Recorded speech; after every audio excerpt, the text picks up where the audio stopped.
welcome to Go Natural English. How are you? I was just on my way out the door to get a snack. And I thought, speaking of food, why don't we talk about some commonly mispronounced food items, and I could show you how to correctly pronounce them. Does that sound like fun? Well, then let's begin. Let me share 27 common food items that you might be saying wrong. And for those of you who are here perhaps for the first time, let me quickly introduce myself. I'm Gabby from GoNaturalEnglish.com, and I'm an experienced English teacher from the United States, and I have a master's in education. So you can trust me, I'm gonna give you some good information. Plus, I love food. So I was saying, I was just on my way out to get a snack. That snack is, in American English, called a churro. But a churro is actually from South America. And if I was speaking Spanish, I would call it a churro. If I was speaking Portuguese, which is the language of Brazil, where I am currently living and where I will buy and eat my churro, I would say churro. So isn't it interesting that with many foods that are from a specific country and language, then their pronunciation changes in other languages? This is what happens a lot in English, and you'll notice that most of the words on my list of the 27 most commonly mispronounced words are actually in other languages, not English. And that's why I think they're commonly mispronounced in English, because the origin of these words is not English. In any case, let's begin. And in that case, this video is actually quite helpful for a lot of native English speakers as well. Because if you're an English learner who actually knows these words from your home country, then they're gonna be easier for you. But sometimes Americans actually pronounce them differently than you would in your native language. So if you recognize any of these words from your native language, tell me in the comments. I would like to know. Number one, hello Brazilians, is açaí. So this word became really popular in the last few years because the açaí fruit or berry became really popular with health food enthusiasts in the United States. So a lot of Americans, native English speakers, had trouble saying this word, and they would say things like, yes, I would like to order an Acai smoothie. And, well, we know now that it's açaí. This word comes from Brazilian Portuguese, and when you see the little tail on the C, it's a soft C, and when you see an accent on the I, it is stressed. Number two, I've had a lot of questions about this word. I never really knew how to say it because people around me would say it in many different ways. They would say gyro, hero, but I've learned that the most correct pronunciation is gyro. And this is a sandwich that comes from Greek. Number three, quite confusing. The correct pronunciation is Worcestershire. And this is a sauce that some people like to put on their food or their French fries. I personally don't use it a lot. Number four, we don't say the L. We say salmon. You just simply say salmon and omit the L sound. Next, we have mole. If you're a Spanish speaker, you might be familiar with this already. But mole has become really popular in the United States as well, even outside of Mexican restaurants. Mole is really delicious, and I tried it for the first time when I traveled to Oaxaca in Mexico many years ago, and I had real authentic mole, and it was so good. Tell me if you've ever tried mole, or if you would like to try mole. We're gonna get hungry during this lesson, but let's keep going. Next, we have another Spanish food, paella. So this is difficult for some people that don't know that the double L is actually a Y in Spanish. And when we're talking about Spanish foods, we will use the Spanish pronunciation. I love gnocchi. Gnocchi is made from potatoes, and it's like little balls that you cook like pasta. It's so good. Gnocchi. So we don't say the G here. We don't hear it at all. The G is silent, and we do not make the ch sound that you commonly would hear with a CH spelling in English, because this word comes from Italian.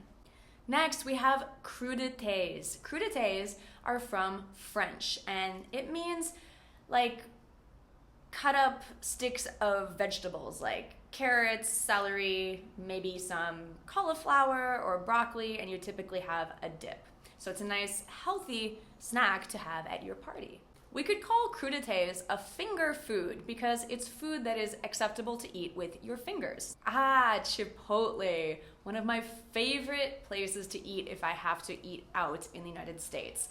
You can put together your own burrito there. Oh, so good. And this is not sponsored by Chipotle, but hey, Chipotle, if you're watching, you can actually give me some free burritos. I would really appreciate that. Next, I'm so guilty of mispronouncing this word. I always used to say, before this lesson, bruschetta, but it's actually bruschetta. Thank you, Go Natural English, for helping me. I learned so much with you guys too. Nicoise. So you've noticed probably that a lot of these words are coming from French, Italian, Spanish, and a little Greek. A lot of great food in the US comes from other cultures, but a niçoise salad generally has lettuce, green beans, tuna, olives. I enjoy it a lot. Next, we have tortilla. So we do pronounce this similar to the Spanish. We have the double L, just like paella, tortilla, or tortilla. Charcuterie, or in American English, you might hear charcuterie because we make the T often into a D, or some people think it's an R sound when it comes between two vowels. So this is like a plate of cubes of cheese and meats. Hors d'oeuvres. Man, when French foods come into English, they become difficult to pronounce. Actually, hors d'oeuvre is a snack, like a small appetizer that you might have at a party or before your main dish. And I've always had trouble spelling this word. Until now, I finally learned how to spell it, but it's not easy. So I recommend if you have trouble spelling some of these words, just try to relate them to something you already know. Or sometimes I'll think about how the word looks in my head. Like this actually looks like hors'd'oeuvres.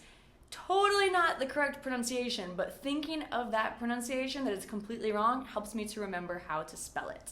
Hopefully that's helpful for you. Next, espresso. There is no X in espresso, and many native English speakers are guilty of creating an X here in this word, and it has no X, so espresso, one of my favorite things to drink. Herb, from the French, so we do not pronounce the H. Herb. Parmesan cheese. Prosciutto is a kind of ham. Quinoa, not quinoa, but quinoa is a really great grain that gives you a lot of protein too. If you like spicy food, you probably love sriracha.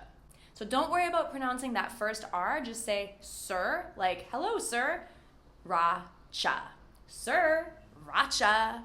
Tapenade, not tapenade, tapenade. Tapenade is a paste made from olives that you might eat on chips or crackers.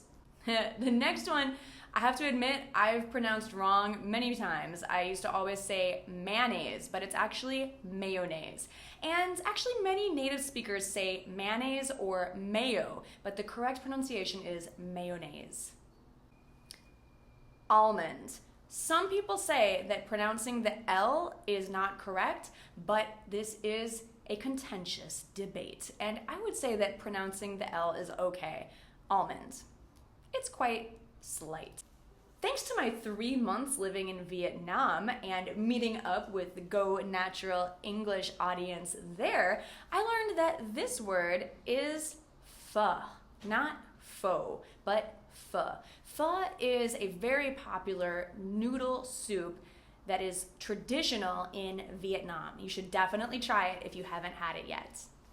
Next, we have peanuts. It's very important to pronounce that last tss sound, or else this will sound like a man's private part in English. So, peanuts, peanuts. Make sure that your tongue is right behind your teeth and you are forcing out plenty of air to make that sound. Tss, tss, peanuts. Okay? And similarly, Coke is a beverage that you want to pronounce carefully. In many other countries, people will say cola or Coca-Cola, but in the US, we say Coke. And make sure that that O sound is nice and long, Coke, or else you will again be saying a slang word for a man's private parts. So be careful with this word. That's why I mention it. Finally, number 27, we have sake. And I learned how to say this correctly from my time in Japan. A lot of people say sake, and people will understand you, but it's not really correct. So if you drink alcohol, you might order a Japanese sake. Okay, well, I'm getting really hungry, and it's time for me to go out and get my churro. Did you enjoy this lesson? Please tell me in the comments what you learned, if you noticed any of these foods from your native language, if you have tried any of these foods, if you like them, if you don't like them, if you'd like to try them, just talk to me in the comments. I love reading your comments. Tell me in the comments. I just want to hear from you. I love you guys. I hope you have an amazing day, and I hope that this lesson was helpful. Keep going. Don't stop with your learning, because life is better when you're learning. Thanks so much for watching. If you enjoyed, make sure to click down there to subscribe. You can click over there to watch another video on pronunciation, and click down there to get the English Fluency Formula audio ebook for English as a second language learners. Bye for now.